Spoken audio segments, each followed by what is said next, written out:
Assalamu alaikum students, I hope you have done your question answers in Fast Mini and recall this reading. Now we have to do our question number 4. दिए गए अल्फाज को अपने जुमलों में इस्तेमाल करें. Our first word is लज़्ज़त. What is the meaning of लज़्ज़त? लज़्ज़त मज़ा, मतलब उसका जायका. This is the meaning of लज़्ज़त. So हम जुमला क्या बनाएंगे इसका? सेब में अलग ही लज़्ज़त होता है. फ़ायदा, हमें फ़ायदामंद चीज़ें खानी चाहिए.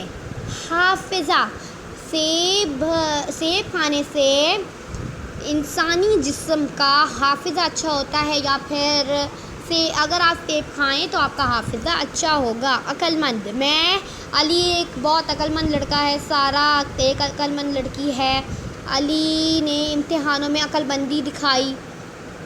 और ये खूबियाँ मुझ में, एक minute I will see this. खूबियाँ, मुझ में बहुत सी खूबियाँ हैं, या अल्लाह ताला के बनाए हुए फलों में बहुत सी खूबियाँ हैं. So these are the words and I told you sentences. So do it on your copies and send me pictures. It is your task.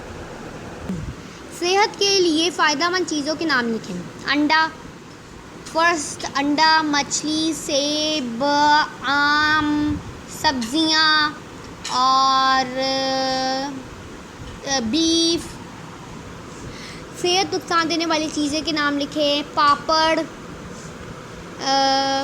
हो गया, इमली, बोतलें और ice cream. It is not good for us. Biscuits.